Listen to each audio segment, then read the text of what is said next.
Hello, this is Dr. Paul Cottrell, and I'm going to be going over a lot of different news today. There's going to be many videos that are going to be coming out. So, good morning, and make sure that you have your coffee because it's going to be a long day. All right.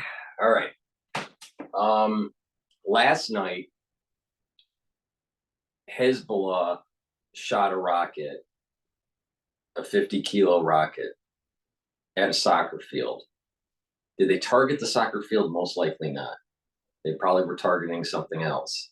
But there were children there and they were blown up.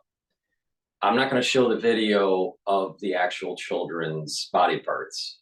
You can see that on the internet, on X or whatever, but it's pretty gruesome. All right. Now, of course, there were body parts blown up in Gaza too by the Israelis. But the thing is that this will escalate the northern front between Hezbollah and Israel. This was happening in the Golan Heights area.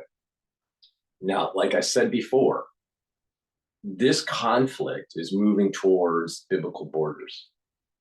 That means that the borders of Israel are going to get widened.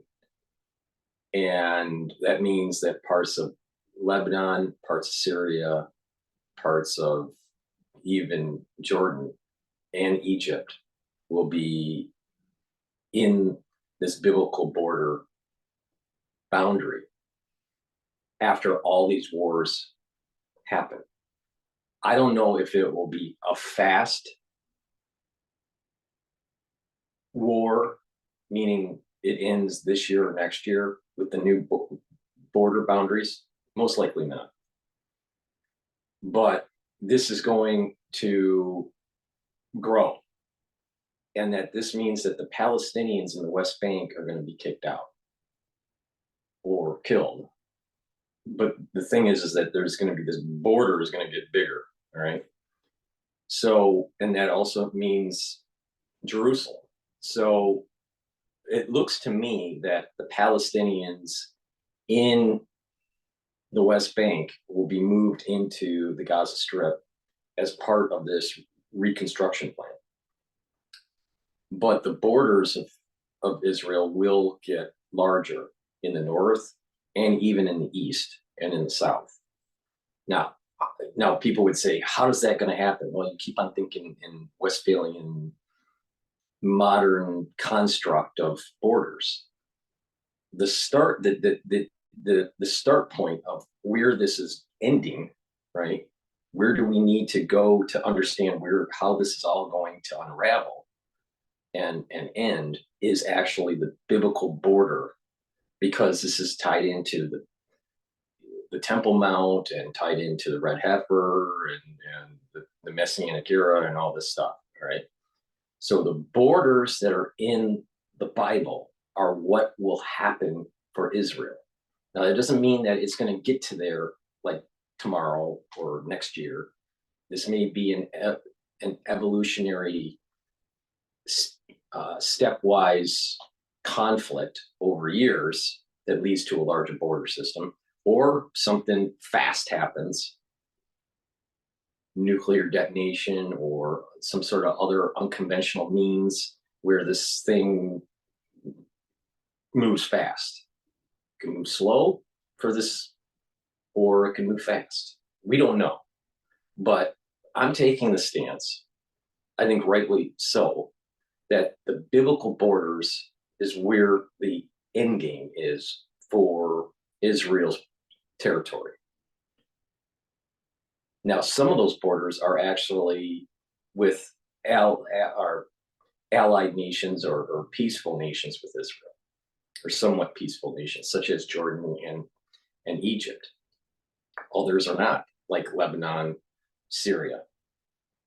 And I've been saying that it's about knocking out Hamas, Hezbollah, and Iran.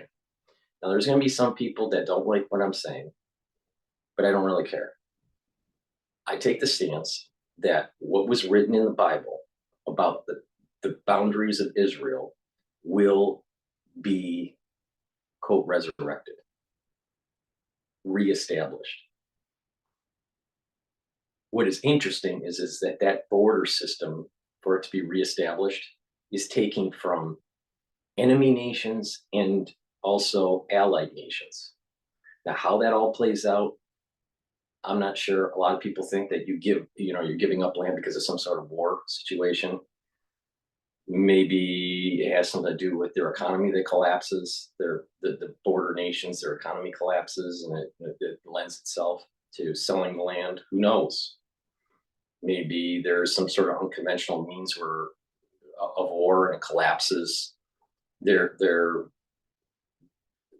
border nations political system, and it's easy pickings for getting the land. Who knows? It's not. It doesn't mean that it would be forcefully taken. But the thing is that the borders are going to revert back to the biblical boundaries. Now, that doesn't mean that there can't be a Palestinian territory or state. It's probably going to be Gaza. It's not going to be the West Bank, because the West Bank is part of the biblical boundary. It's not going to be east of the Jordan River, because that's part of the biblical boundary. It's not going to be the Golan Heights, because it's part of the biblical boundary. It's not going to be the southern part of Lebanon. That's part of the biblical boundary. Same thing with a little section of Syria. The Sinai Peninsula, that's part of the biblical boundary. So there's going to be a lot of conflict that's going on. So this is moving into the next stage. That next stage is the Northern Front. And that probably will bring in Iran, conflict between Israel and Iran. Now, when that happens, then we're talking about more involvement by the US military, especially maybe Space Force and the Air Force. Now, going into Lebanon and going into Syria is a lot harder. It's kind of like Israel's Vietnam, if you want to use analogies, compared to going into Gaza. Okay, going into Gaza was more like the United States going into Iraq, all right? There was a pushback, but not so much of a pushback. Lebanon and Syria is a different case, especially Lebanon. So this would involve a land, air, and sea kind of situation. Obviously, also cyber, but it's going to be very hard for Israel, and that probably will mean that the Israelis will have to lean on the United States for intelligence and might even be naval support and air support. So as this starts to grind over time, the probability of US involvement starts to increase, even if Israel isn't directly hitting Iran. But this will probably escalate to decapitating the regime in Iran eventually, because that's where the money's flowing. That's where the coordination is coming from.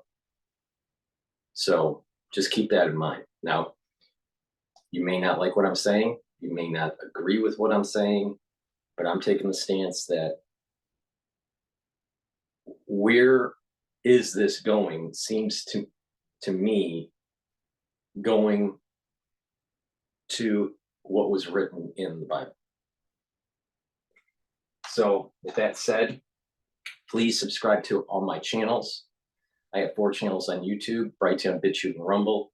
Please go to my website, the-studio-reykjavik.com. All the links are in the description of this video. And donate too. So subscribe to all the channels and donate if you can. You can donate through Stripe, PayPal, or buy me a coffee on my homepage at the very bottom. That way you help support my work. I have thousands of free videos out there. Another way to support my work is to be a paid Patreon member to my Patreon channel. That way it keeps my videos free, so you can learn and get a better idea about the events that are happening in your life. In addition, it's important to follow my protocol.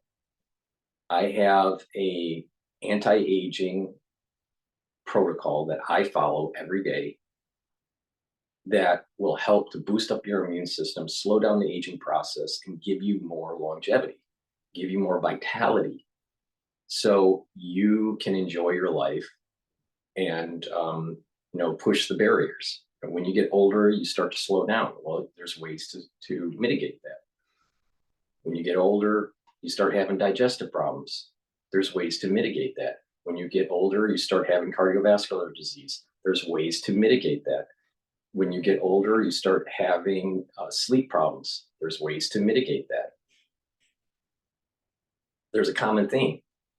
If you take the idea that preventative medicine can help you mitigate the problems of living in a modern society, and just the average aging process, and you do some simple things like proper diet, exercise, memory type exercises, proper supplementation, proper sleep, proper stretching and balancing exercises, when you do this on a regular basis, you're actually going to help your body produce certain types of proteins, have a certain level of metabolism, and produce a higher level of ATP, an energy source, where you're going to actually help heal your body.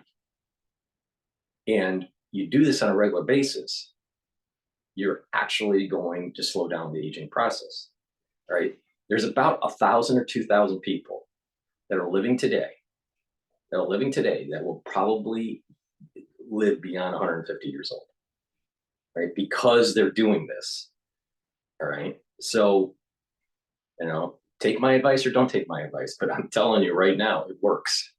So with that, please go to my store, the-studio-reykjavik.com. And what type of products do you get? I have a lot of different products. Actually, you should be getting most of them, but not everybody can afford most of them.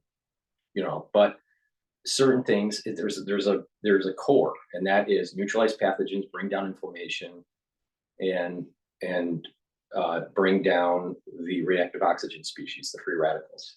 By doing that, that will move you in the right direction, and you add to it.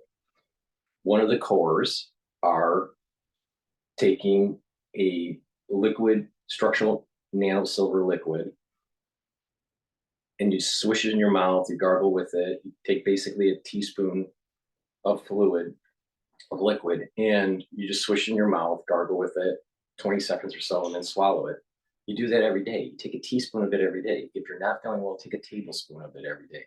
You can get it in a 14 ppm, a 35 ppm, or a 30 ppm. So this is max 14. You can get the max 35, or you can get the silver solution that's in 30 ppm. I have it at different price points because not everybody can afford the max 35. So what you do is you do that every day, neutralizes pathogens.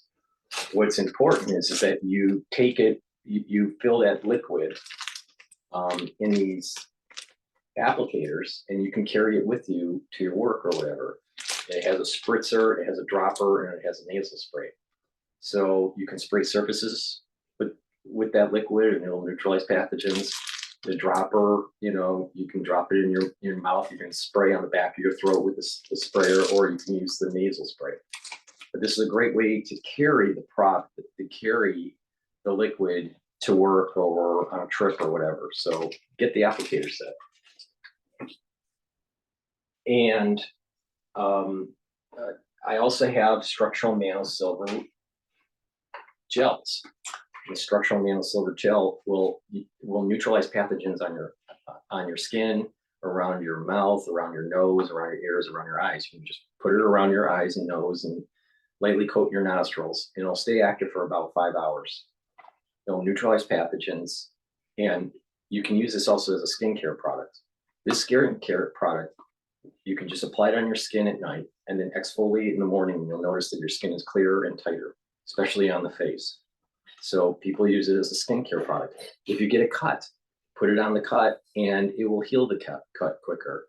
Or an abrasion, it'll heal the abrasion quicker, or a minor burn, it'll heal the minor burn quicker. So it's a dual purpose product. I also have it in a container form, so it's easy to carry in your bag.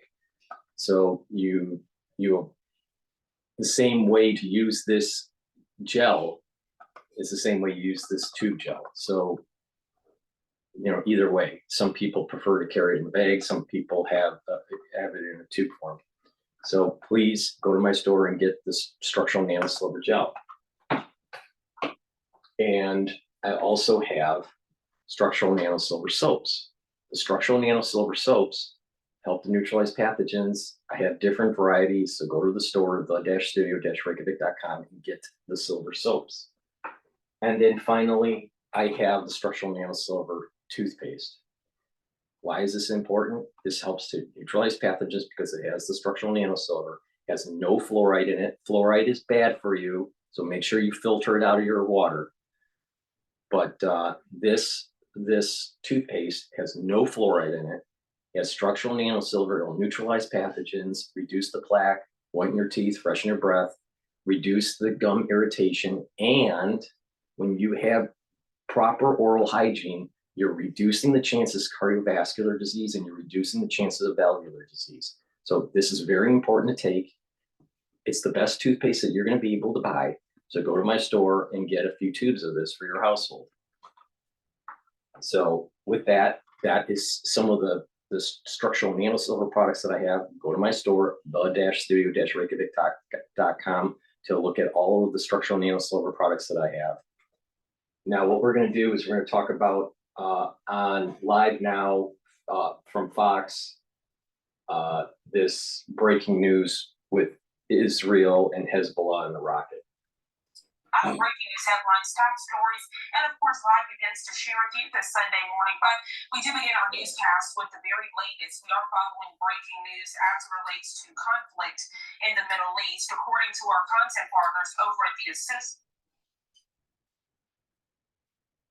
The Middle East is bracing for a potential flare-up in violence this morning after Israeli authorities said a rocket from Lebanon hit a soccer field in the Israeli-controlled Golan Heights. We're told 12 children and teens were killed in what the military says was the deadliest attack on civilians since October 7th. The strike raised fears of a broader regional war between Israel and Hezbollah, which denied a role in the attack. Well, overnight, the Israeli military said they hit a number of targets inside Lebanon, though the intensity of the strikes was similar to months of cross-border fighting between Israel and Hezbollah. Joining us live this morning for this breaking news alert is national security expert with the University of New Haven, Ken Gray. Ken, good morning to you. Always a pleasure speaking with you here on Live Now from Fox. Good morning, Janae. Glad to be with you. Glad to have you. So a lot to break down. If you could recap the recent events and put it into perspective for the viewers, please. Sure. So Hezbollah launched a rocket that landed in the Golan Heights on a football field, a soccer field, that ended up killing 12 children there on the field.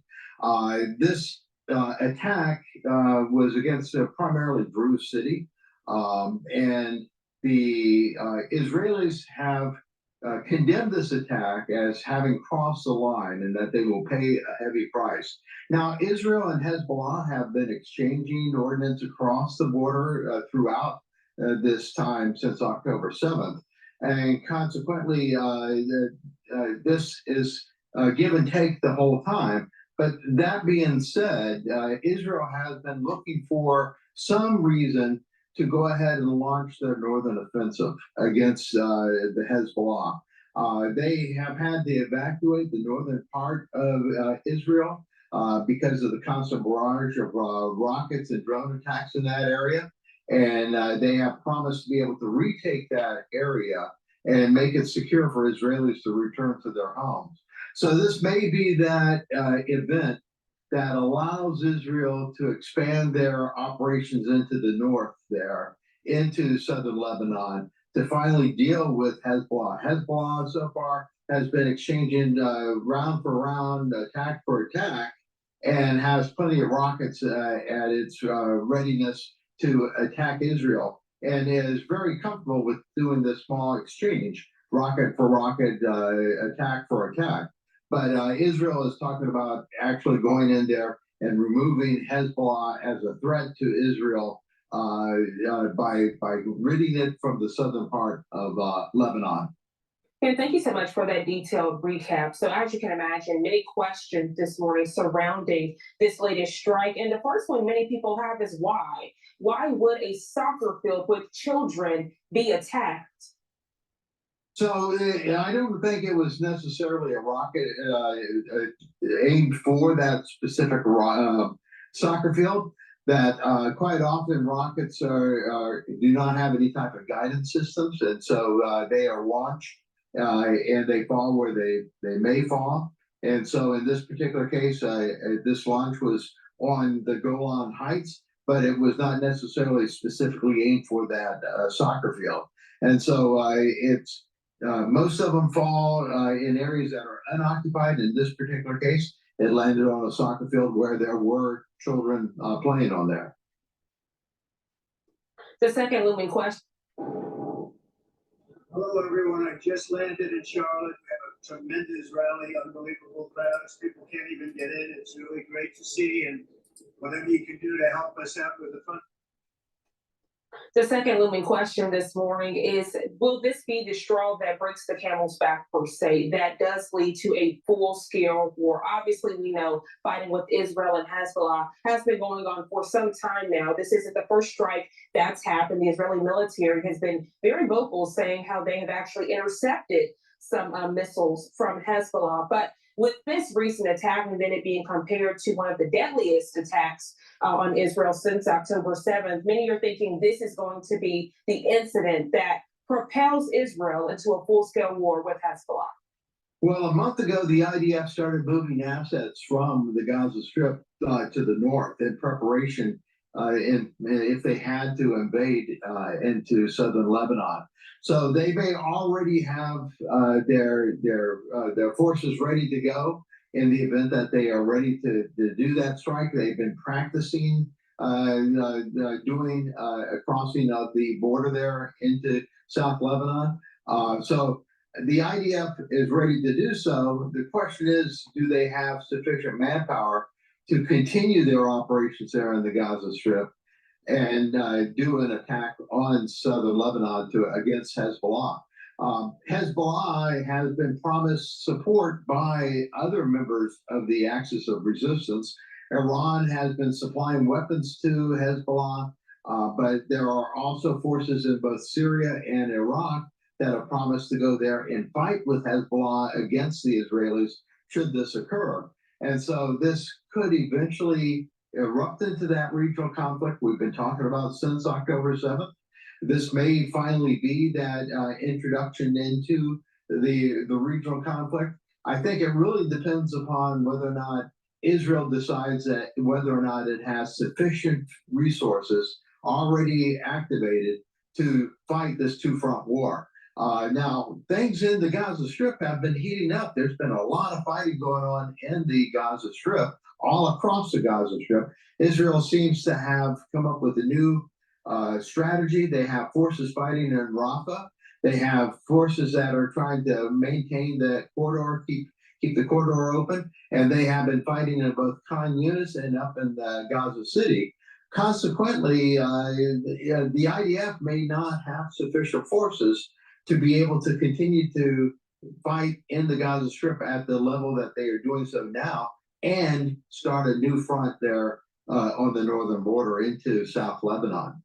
Great point you're making, because if we look back in recent days, knowing that the Israeli Prime Minister Benjamin Netanyahu was here in the U.S. Speaking to Congress, also speaking to President Biden and former President Trump, also VP Kamala Harris, we can't forget about that statement. If more aid was supplied quickly, then they could end the war more quickly. That was literally what he said. So great point you're making there. But as we look at manpower, Ken, I also want to take a look at the weapons and the ammunition that's being used. There are some talk circulating this morning that one side in the Middle East actually has new weapons that will now be used. Yes, so Hezbollah apparently is claiming that they have electromagnetic weapons that are supplied by Iran. and that these particular weapons, they're not nuclear, so it's not an electromagnetic pulse, but it's something similar to that, but much more localized. That when it strikes an area, it will destroy the electronics within that area. So you could use this against something like a power station. You could use this against a radar complex and knock that system out. And the range is unknown. This has not been used on the battlefield yet. So they're making this claim of having this weapon. They have yet to use this weapon, so we don't know the effectiveness of that weapon. But nonetheless, they are claiming to have that. And if they introduce this new weapon onto the battlefield, this may be a game changer. And as you're explaining that, I'm sure many of the viewers are concerned, could this weapon have any nuclear capabilities? Yeah, no, so electromagnetic pulse is where you explode a nuclear weapon at a somewhat high altitude, and that it will create an electromagnetic pulse that will go out and knock out all electronic components within sight. And so you do it high enough to where the footprint is very large below it. This is not that kind of weapon. Instead, this is a much more localized weapon. The footprint is much smaller, and it's non-nuclear. But again, we have not seen it being used yet, so we don't really know the full effectiveness of it, or even if it is effective. But Hezbollah has been claiming that they have it. We will see if they bring it into play against the IDF. Well, it just further shows the many conflicts going on in the Middle East. Many people were focused solely on Israel and Hamas, hoping for a ceasefire there. And then, of course, as we hone in and focus in on that front, that's when another organization pops up and tries to take advantage of that. So we definitely see that in full play on this Sunday morning. And always a pleasure. Thank you so much for taking out the time of your busy schedule to join us for this breaking news alert. Before we let you go, anything else you'd like to add on this breaking news front? So the U.S. has attacked both the unmanned surface vessels and drones from the Houthis. They took out 6 drones, and that were still on the ground, and they took out 3 unmanned surface vessels that were out at sea. And so the Houthis continue to be a problem. They continue to be a problem for the Red Sea, and the U.S. is trying to take out their weapon systems. And always a pleasure. Thank you so much again. And we'll definitely be keeping our eyes on that. I hope you enjoy the rest of your day. Thank you.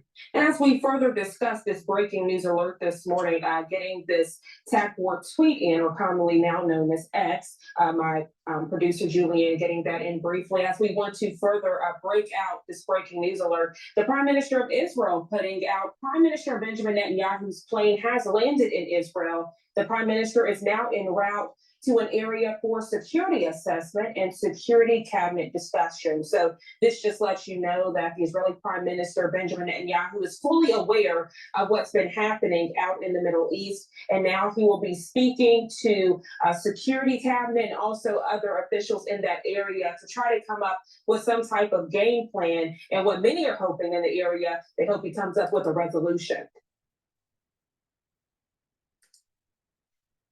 All right. So what we're going to do is play BBC now, BBC News. But before we do that, please go to my store, the-studio-reykjavik.com, and get the structural nano silver drops and lozenges. You take these, either during the allergy season or during the cold season. The moment you start feeling that there is a little bit of irritation in your throat, take a drop or the lozenges. You want to neutralize the pathogen and create the secretions. So by doing that, you're protecting that mucosal barrier, and you're reducing that hypersensitivity reaction if you have allergies, or if you're contracting something during the cold season. It helps to neutralize that pathogen. So please go to the store and get the honey and lemon structural nano silver drops in 100 count. I also have elderberry zinc in a 21 count. Those are the lozenges. The lozenges are a little bit bigger. And the blueberry drops in 100 count. So get a couple bags for your household. You're going to need it because there's still the allergy season. and we're going to transition in September, October to the cold season in the United States.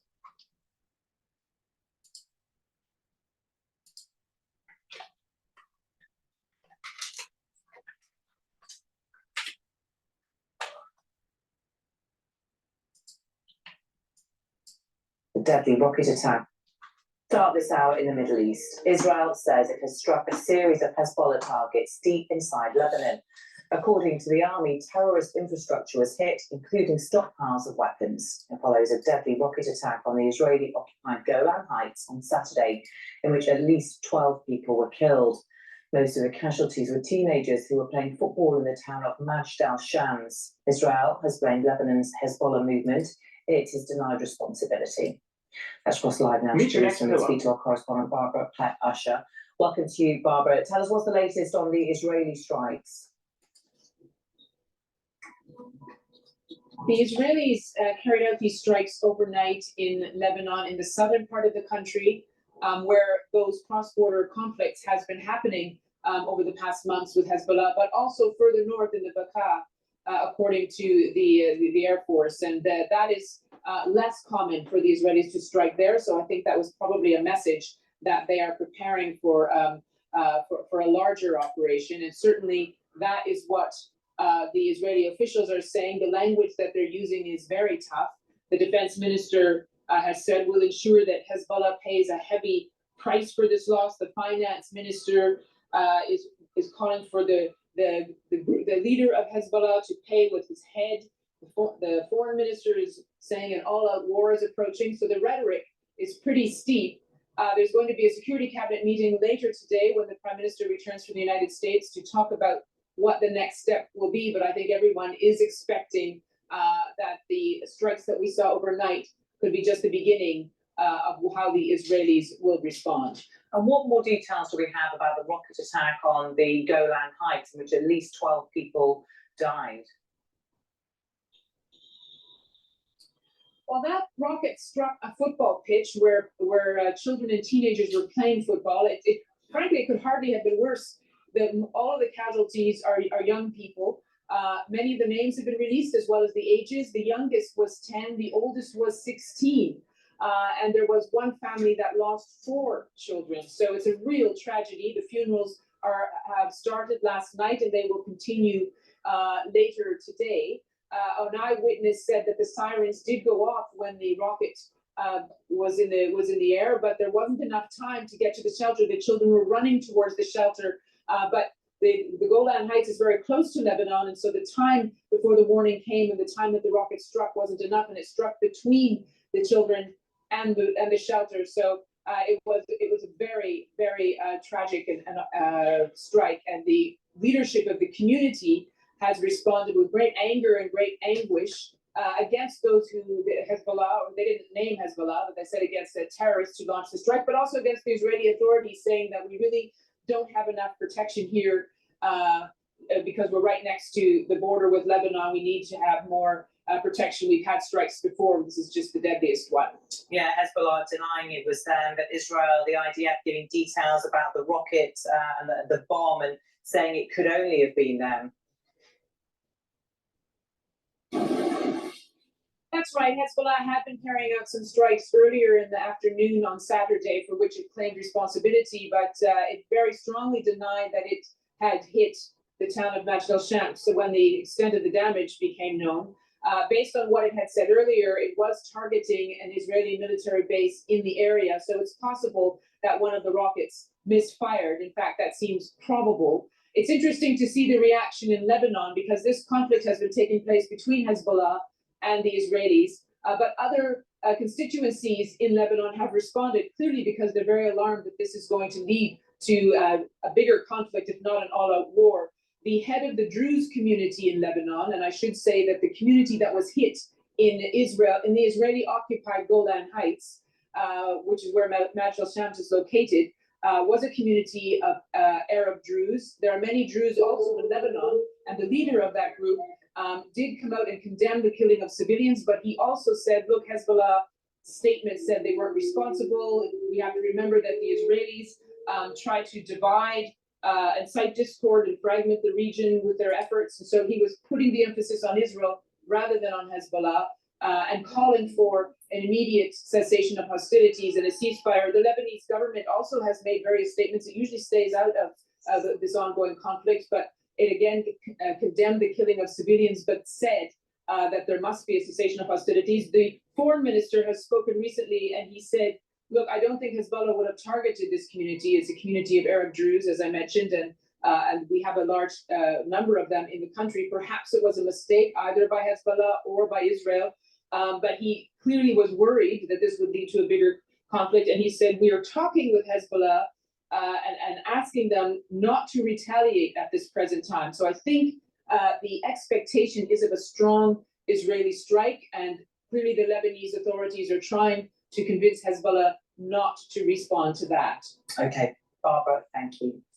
Well, we will be live in Beirut in just a few moments' time. First, though, let's remind ourselves of how events unfolded on Saturday. Mark Lowen has been monitoring developments and sent us this report.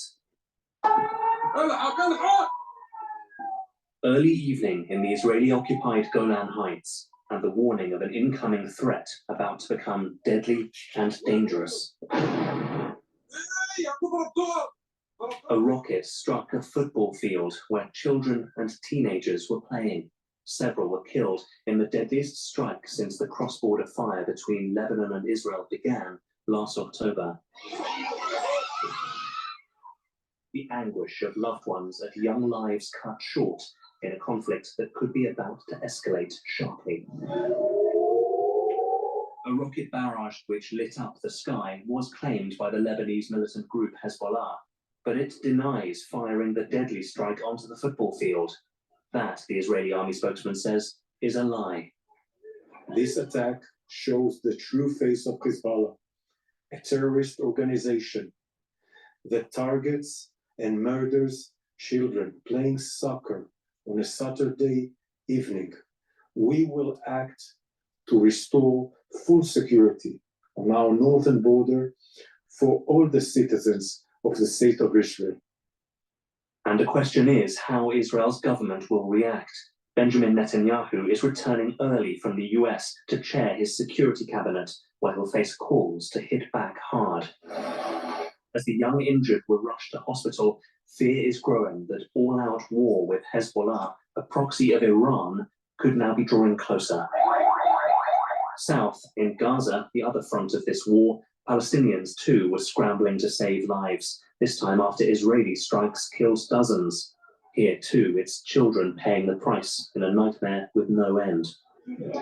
The missiles tore into a school housing displaced Gazans. Israel says it targeted a Hamas command and control center inside. But from the rubble came those simply seeking shelter.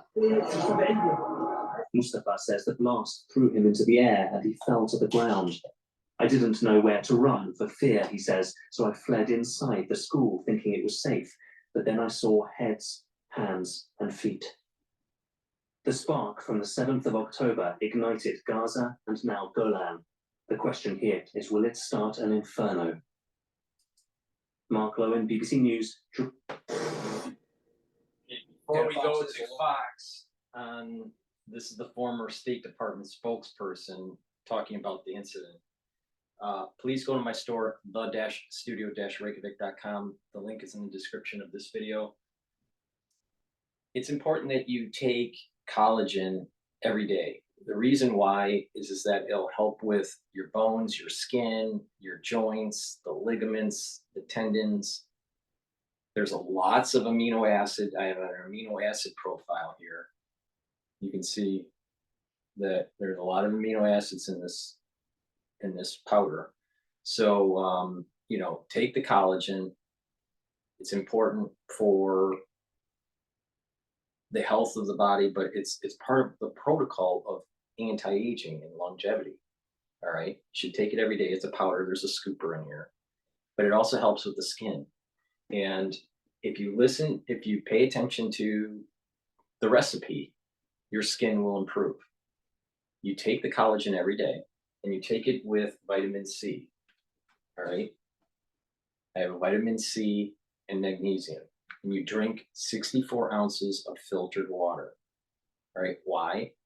the collagen and the vitamin C and the water will cross-link and allow for the dermal layer to improve. And that way your skin will be more youthful looking. All right. Then you take the structural nanosilver gel that I was mentioning, and you put it on your skin at night, and then exfoliate in the morning. So you're putting it on topically, and what you'll notice is your skin will be tighter and clear topically. The collagen that you're taking in the morning with the vitamin C and the water, drink the 64 ounces of water throughout the day that's filtered. And this will cross-link and be able to improve the dermal layer. And then that's the base. Now, if you want to add to that and help with the basal layer, where your cells are rejuvenating because your cells flake off and they're rejuvenated by the basal layer. To improve that basal layer, you take C60, which is a very strong antioxidant. You take the C60. Now you can get it either in coconut oil,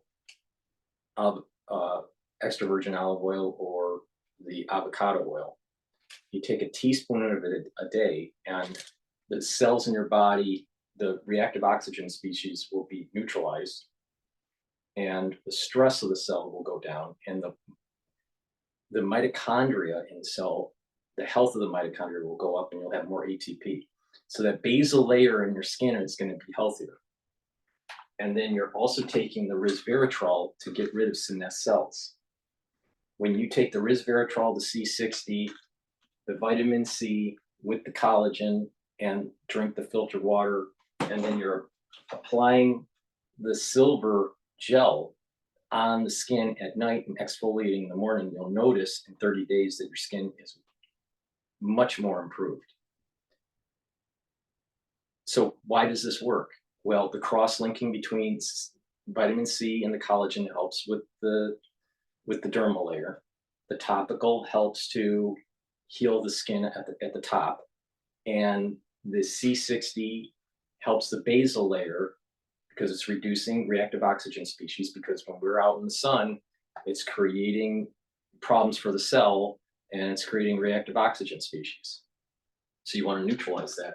And the resveratrol works with the C60 to help with the mitochondrial health and to get rid of senescent cells. So when you combine this all together, you have better skin.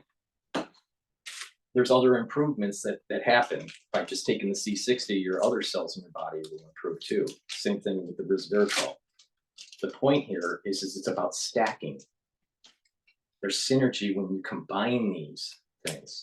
If someone said, oh, just take collagen and it'll just improve your skin, it might, but it takes a lot longer. But if you couple it with other things like C60 and resveratrol and this structural nanosilver gel and the vitamin C, and you're drinking filtered water, it's supercharging it. So, take my advice or don't take my advice, but it's about stacking, and it's about the synergy of that stack. All right. So please go to the store and get the collagen. I have 2 anti-aging skincare boxes. One is a beginner's version and the other is the advanced version. The beginner's version has the collagen, the vitamin C, and the gel. And in the advanced version, it has the basic version, beginner's version, plus the C60 and the resveratrol. So take my advice, and you're going to notice that your skin is improving. In addition, you're going to have more energy because you're going to have these different amino acids that you're going to be taking each day. And your joint health will be better, your bone health will be better, and your ligaments and your tendons will be better. And when you do some resistance training, a little bit of cardio, and some balancing exercises and stretching, you're gonna really improve. You're gonna be more flexible. You're gonna improve your skin. You're gonna improve your bone density. You're gonna improve your joint health. And by doing that, you're going to actually be moving around more, and you compare yourself to people that are not on the protocol, and you're going to notice that you can do things that they can't. You'll be able to bend more or lift stuff that your peer group may not be able to, especially when you get older. So take my advice. This stuff works. So please go to the store and get the collagen and how to stack it to get the max benefit.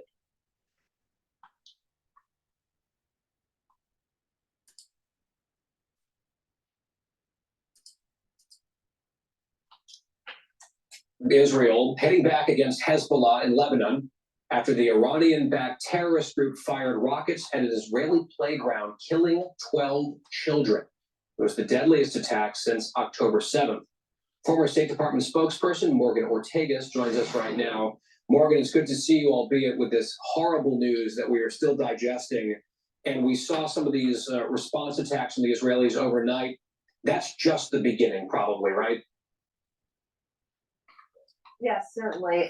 This has been the type of thing that we have all been worried about and warning about for months, is what would happen in Israel's north. So we know in the south, that's where Hamas is, and they perpetrated the massacre on October 7th. But unfortunately in the north, you also have about 80,000 Israelis that have been displaced since October 7th. That's 10 months later, Guy. And that's principally because of the things like this that Hezbollah does. Now, Hezbollah, of course, is yet another Iranian proxy. It's another terror group that Iran funds, trains, and equips in the region. And unfortunately, the military weaponry, the rockets used to kill these children was, of course, made in Iran. So it all comes back to the Islamic Republic of Iran. And again, not only do you have them killing these children and wounding others, you have about 80,000 Israelis who are living in hotels. They're internally displaced within their own country, and they can't get home. And they're displaced, and this type of attack is made easier, if I'm not mistaken, Morgan, because the international community isn't even enforcing against Hezbollah previous rules that were set out after the last time Hezbollah was acting this way. So Israel and Hezbollah had a war in 2006, and actually at the United Nations, there was a Security Council resolution, and Hezbollah was supposed to completely disarm. Spoiler alert for our audience, that did not happen over the past 18 years. In fact, they have a very sophisticated ballistic missile arsenal. All of their military hardware is again supplied by Iran. We know that Iran has perfected their killer drones. They've given them to Russia to use against Ukrainian civilians. And so not only are they much more equipped from a military perspective, from military hardware, from ballistic missiles, their army is much bigger. They have the capability, Guy Benson, Hezbollah does, to overwhelm Iron Dome and Israeli Defense Forces. Now, why does all of this matter to the United States? Well, despite what President Biden said earlier this week, how he claimed our military wasn't at war, our U.S. Navy, Guy, has seen more action in the Red Sea than any other time since World War II. Our U.S. Navy is using something called TLAMs to stop the Houthis, yet another Iranian-backed terror group, from attacking them. They're using more TLAMs. They're using like a year's worth of TLAMs to defend U.S. Navy ships, merchant vessels from the United States and other Western countries. So when you look at what's actually going on in the Middle East, it is a chaotic period of time. It's even worse than chaos. It's all out war in the Middle East. We may not have called it that. Congress may not have called it that. But we are at war every single day. And if Lebanon, if Hezbollah, which is in Lebanon, and Israel get into a full war because of what Hezbollah did yesterday, it's almost impossible for the U.S. not to get dragged in this, because we're already dragged into it, right? We're already getting hit. We're already getting aimed at by the Houthis. You know, Morgan, when we look at American politics, you have the Biden-Harris administration.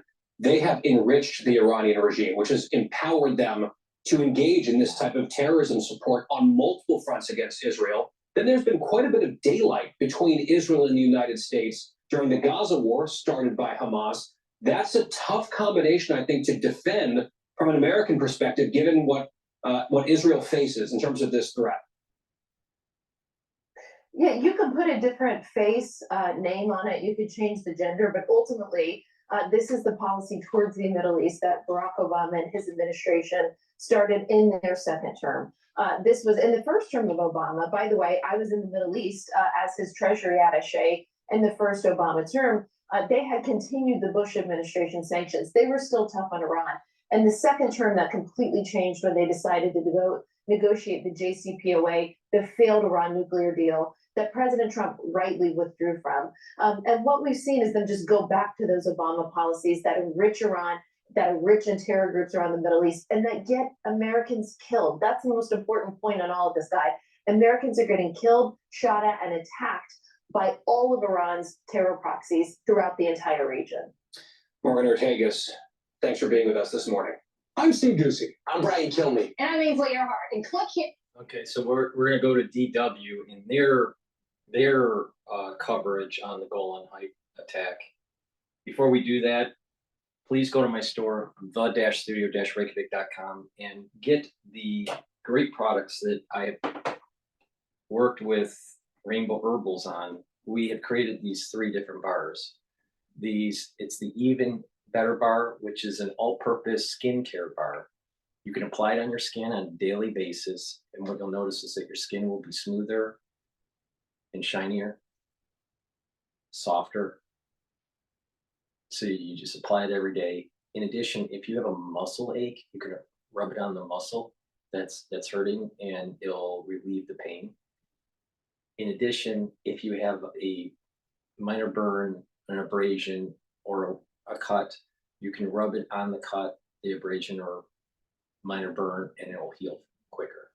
This is made from essential oils from the Himalayas. It's all natural, it's very high quality, very, very high quality. You'll be surprised on the utility of this bar. So get a couple of these bars for your household, and you'll be thankful because, you know, especially if you have a large family, you need to do first aid on kids and all this stuff. So it'll also ease the itching of a bug bite, like a mosquito bite or something like that. So please go to the store and get the Even Better Bar. Some people also apply it to eczema and psoriasis and get some relief from that. In addition, we've also created these deodorants. We have it in citrus and also in peppermint lavender tea tree. So this is also made from essential oils from the Himalayas. It has no aluminum in it and has no baking soda in it. Very high quality deodorant, and it also slowly helps to detoxify your body. So it's dual purpose. Go to the store and get a couple bars of the deodorant for your household. In addition, this is for males and females. So go to the store. I prefer the citrus. A lot of people prefer the peppermint version, but you know, it's up to you. But there's 2 different versions, very high quality deodorant. Go to the store and get a couple of the bars. With that said, let's do DW news.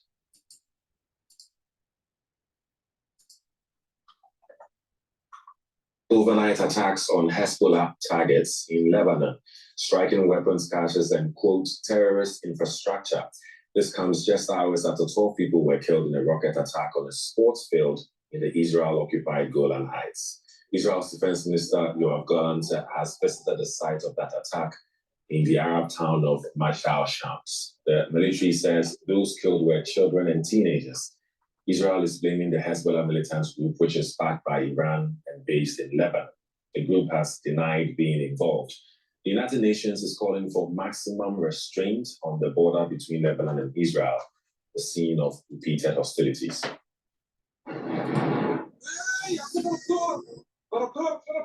This is the moment the missile strikes a football pitch in the town of Mashal Shams, where young players were enjoying a match. Distraught locals rush to help. But the deaths of a dozen youngsters prompt shocked calls for retaliatory action. Israel needs to respond within hours. They need to give an ultimatum, either pull back or Israel wipes out southern Lebanon and anyone who is threatening the existence of the state of Israel. Our people cannot just be sacrificed. There cannot be casualties without any response. There needs to be deterrence. This is the deadliest attack along Israel's northern border since fighting between Israel and the Lebanese militant group Hezbollah escalated at the start of the Gaza war last October. But despite regular cross-border hostilities, Hezbollah denies targeting the football pitch in the Golan Heights. Israel's Prime Minister cut short a visit to the US. I've been holding continuous security consultations, and I've decided to bring forward my return to Israel. I will convene the Security Cabinet as soon as I arrive. The State of Israel will not stay silent. The UN has called for maximum restraint on the border between Israel and Lebanon, but this latest attack makes an already tense standoff more dangerous.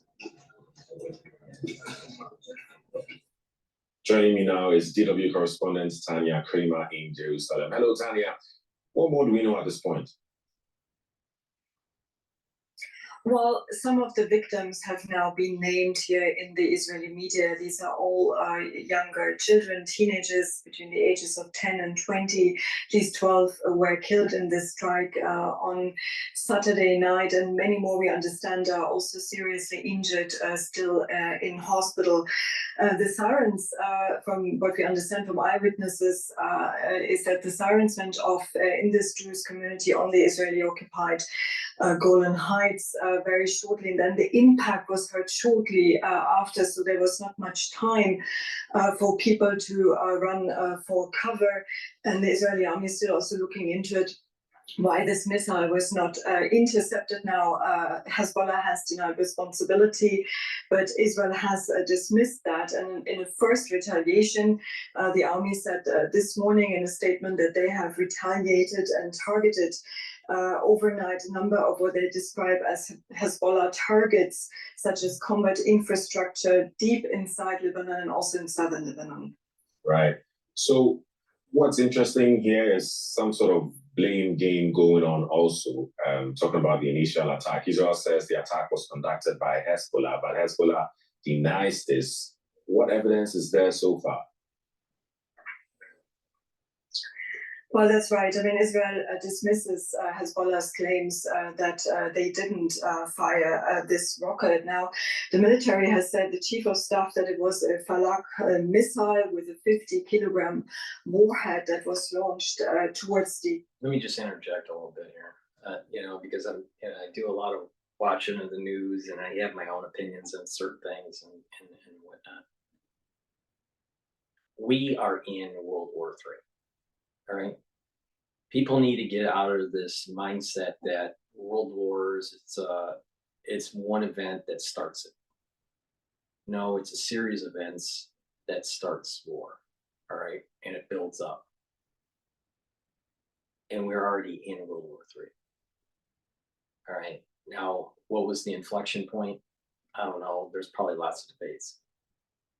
I would even profess that World War I never ended, so, we can get into that kind of discussion too. But this quote, World War III, we're already in it. The question is how kinetic will it be? And how fast or how slow will it be? Will it be 12 minutes? Will it be 6 minutes? Will it be 5 years? When it really ramps up, but we're already in World War III. So, I just, I'm watching along, and, we have, Russia and Ukraine, and we have the potential conflict in Asia between the United States and China. Things may be ramping up with North Korea. You have complete social disruption in Africa. You have the Middle East that's starting to ramp up in more violence and disruption. So we're already in World War III. and I guess as human beings, we need to try to de-escalate it. But there's this the invisible hand, in a way, to quote Adam Smith. The invisible hand seems to be pushing us towards world destruction.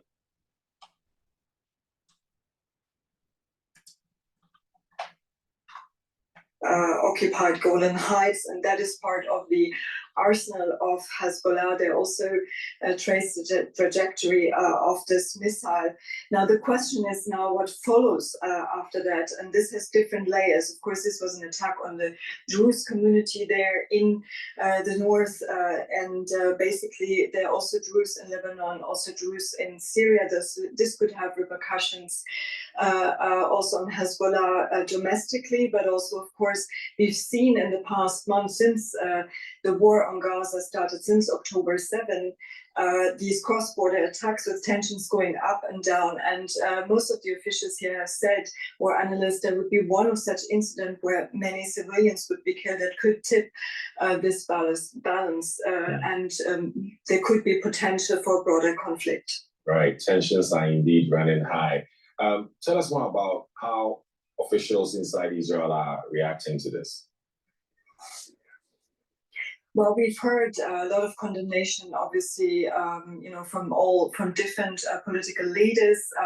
Prime Minister Benjamin Netanyahu is on his way back from Washington. He said, quote, that Hezbollah will pay a heavy price for this attack, one that has not been paid so far. That's what he said. He has convened a security cabinet as soon as he will be landing. This is necessary if it pertains to a decision on a potential escalation of the war. There needs to be a vote, so we will know more about that later.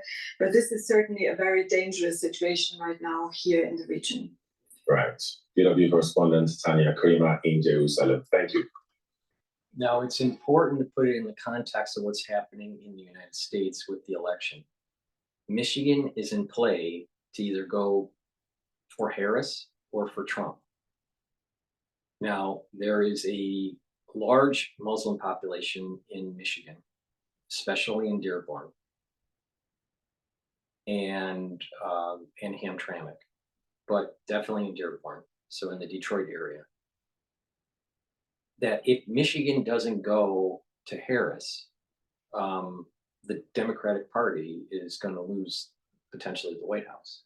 All right, Michigan is a major in play state. All right, if Harris sides with Israel on this, then she's going to lose the Muslim vote in Michigan, and this is part of the reason why the Democratic Party is placating to this Palestinian protesting that has been going on since October 7th of last year. So if she doesn't, if she aligns with Israel with this attack that just happened on the soccer field, all right, she's going to lose that Muslim vote.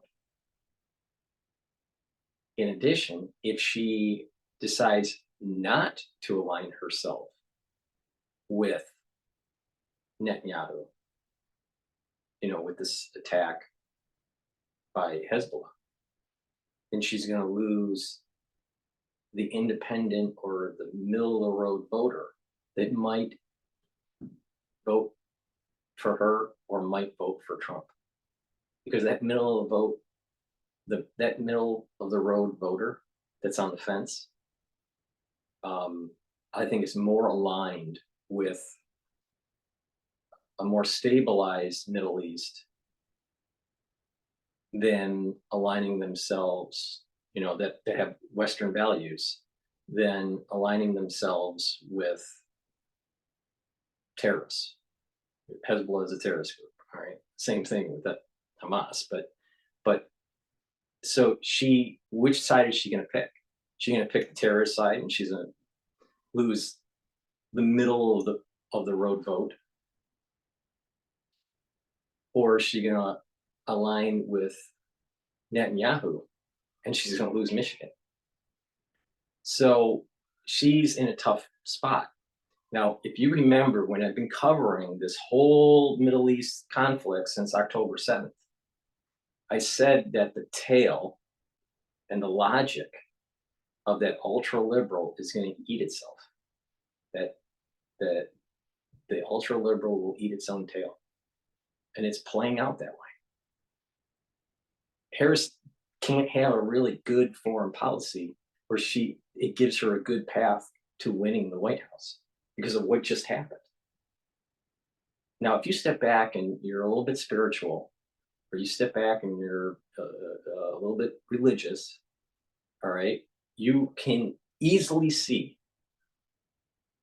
the intervention with the gunshot, the attempted assassination on Trump. There seems to be an intervention, a divine intervention. There seems to be some sort of divine hand that's moving events forward towards potentially biblical prophecy, definitely biblical borders. You know, there's the red heifer, and you know, dealing with the Dome of the Rock, and all these things that have to happen that will reset foreign national policy for centuries. All right, and this thing seems to be unraveling relatively quickly. And I've also talked about the infighting within the Jewish people that is problematic. But you're seeing that the ultra liberal is eating its tail. And now Harris is in a situation where she's going to try to straddle both. She's going to say, basically, Harris is going to try to do this.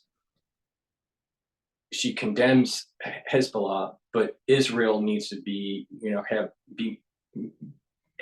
a more gentle and kinder machine gun hand, right? And Netanyahu's saying, you know, that he's gonna destroy the terrorists.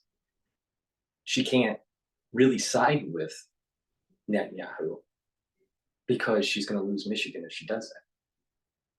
And she can't side with the terrorists because she's gonna lose most of that on the fence vote. And because most of those people that are on the fence have some level of Western values and religiosity. So she doesn't have a really good position. Trump's going to side with Netanyahu and just say, get it done quick. She's going to try to straddle that position, but she can't do very well with that because she's afraid to lose that Michigan vote. Michigan has to hold the line for Trump. You know, I said this back in the last election cycle. There are certain states that are in play that have to hold the line. Michigan is a key hold the line state for Trump. And these incidences that just happened with some sort of divine hand, unfortunately, many children died from this, and I've seen the pictures that are pretty gruesome. You know, with the body parts all over the place.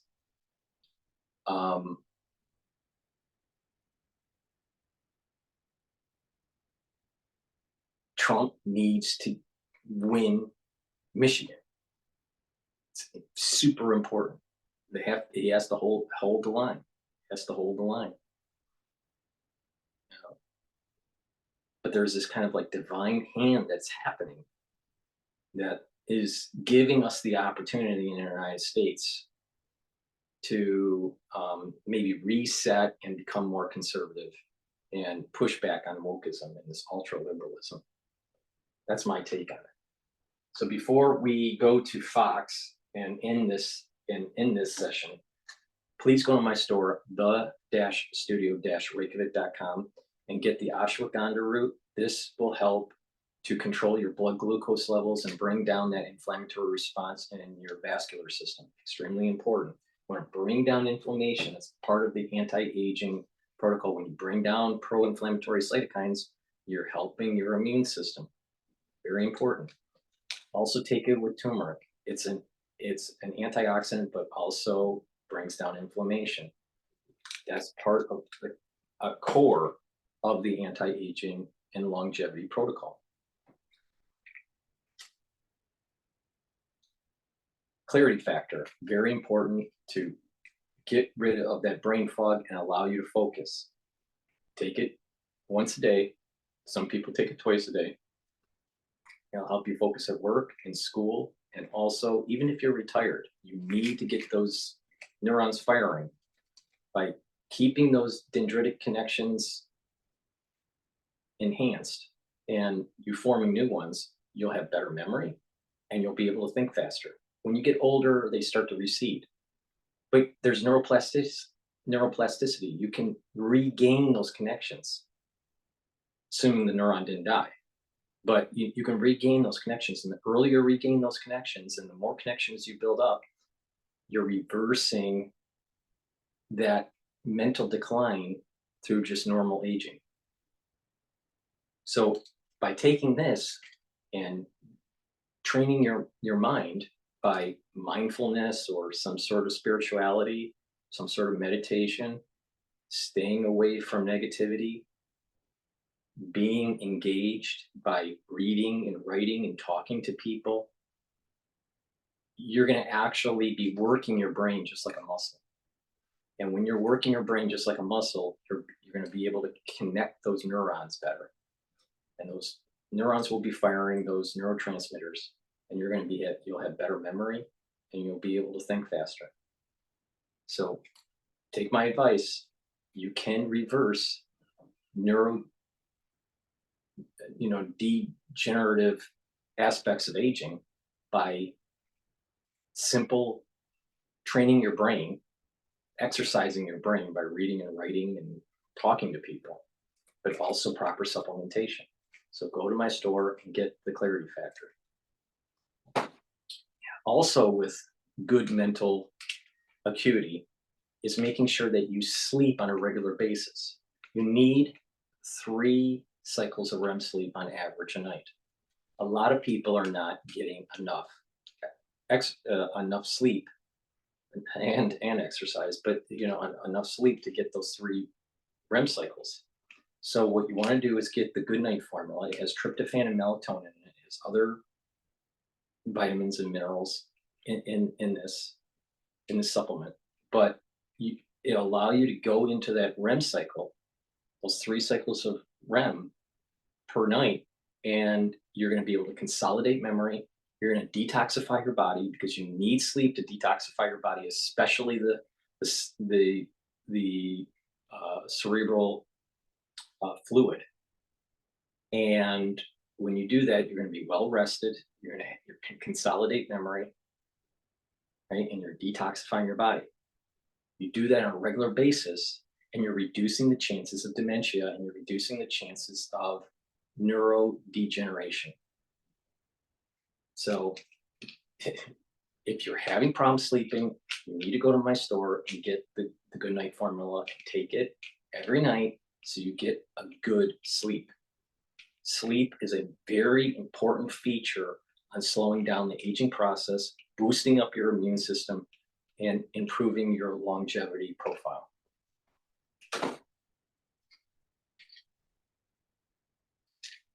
And I have a new product on my store, olive leaf extract. This helps with the immune system and the circulatory system. You take this every day, and you're going to be see, there's a theme that I'm talking about here. Boost up your immune system. When you have a good immune system, you will be able to heal your body, and you're going to be able to fight disease, and you're going to be able to push back and reduce the risk of cancers.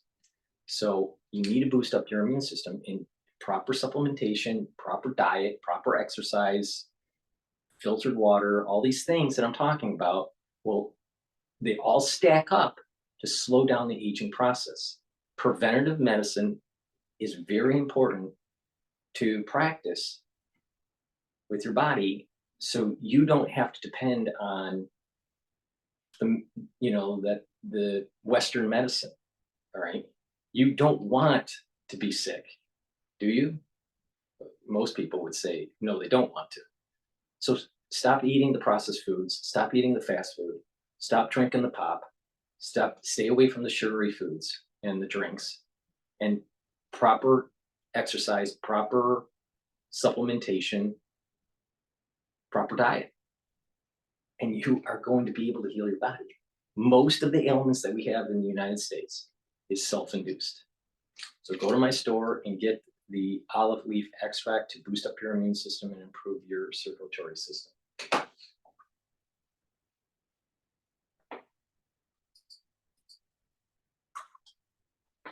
A Fox News alert, Israeli forces announcing their first retaliatory strikes on Hezbollah targets in Lebanon after rockets struck an Israeli playground, killing 12 children and teenagers in the deadliest attack since October 7th.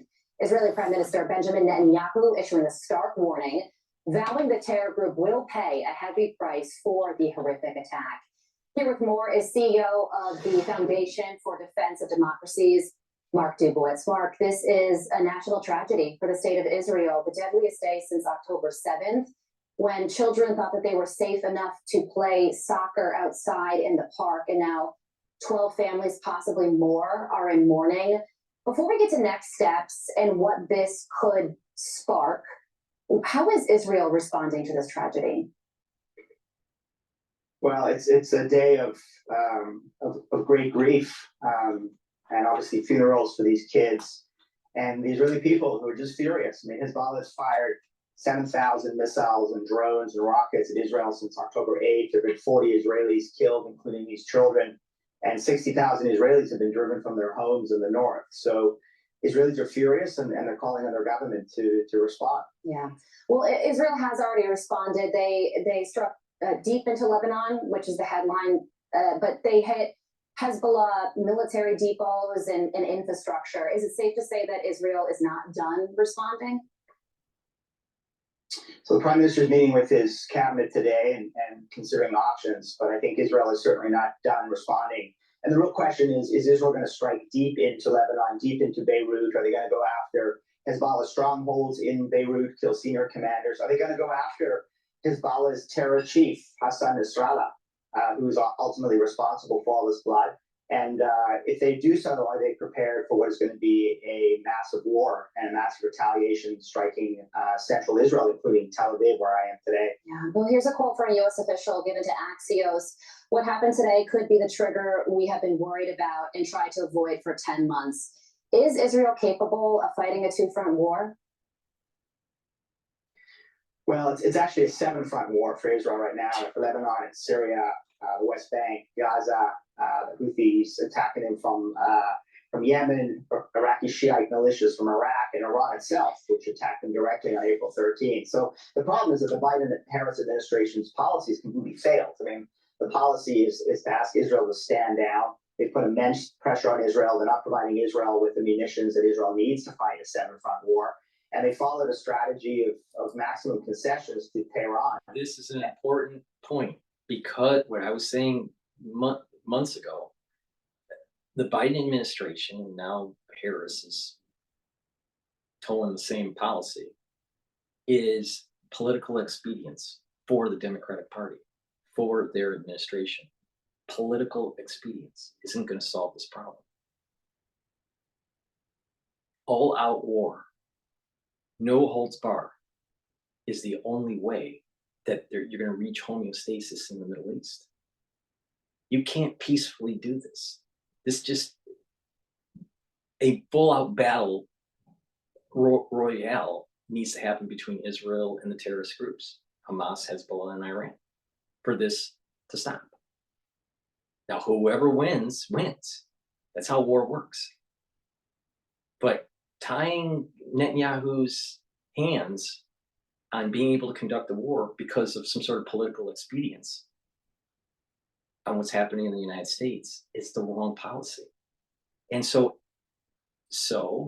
by them pushing this policy on the Israelis, by the Biden administration pushing this policy on the Israelis, it's getting worse in the Middle East. And it's now backed Harris in a corner where she's going to lose Michigan. And this is what I meant about the ultra liberal going to eat its own tail. Everything's playing out like I said it was going to play out. It's really been a collapse in American power, deterrence, and Israel is now paying the steep price for this.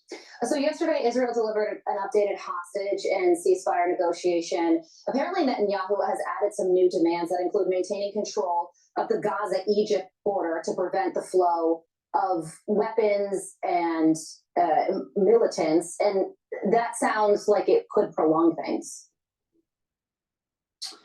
Well, Israel's been proposing numerous deals for months. Hamas has been rejecting them. And again, I mean, unfortunately, the Biden-Harris administration has been putting immense pressure on Israel to concede and not on Hamas and their Qatari sponsors in Doha. So this may prolong things. Israel needs to retain some sense of control over that essential crossing. Otherwise, after this war, Hamas will merely replenish its weapons, its terrorists, and Israel will face, God forbid, another October 7th all over again. And finally, Mark, if Trump does become the next president, how would you like to see him handle this situation? Well, if Trump becomes the next president, I think Trump needs to restore American power and deterrence. He needs to send a clear message to Tehran and to Iran's Supreme Leader Ali Khamenei that the United States will use not only instruments of American power against Iran, but will provide Israel with everything it needs to fight this war against Iran. I think that Trump sends a message that, there's Trump, as I think Israelis would say, speaks Arabic and Farsi, not in the literal sense, but in the notional sense that he understands this region and he understands that power and American deterrence is essential for preventing a regional war. Mark, we are all with you in mourning the loss of these 12 children. Mark Dubowitz, Live for Us in Tel Aviv. Thank you, Mark. I'm Steve Ducey. I'm Brian Kilmeade. And I'm Ainsley Earhart. And click here to subscribe to the Fox News YouTube page to catch our hottest interviews. So that's my coverage for this video on what just transpired with Hezbollah and Israel. I'm recording this on July 28th. So please go to my store, the-studio-reykjavik.com, get the products that I've mentioned, and I have many others. Follow my advice about how to slow down the aging process and boost up your immune system. And please follow me on all my channels. All the links are in the description. Please go to my store, the-studio-reykjavik.com. Thank you for listening, and peace be with you.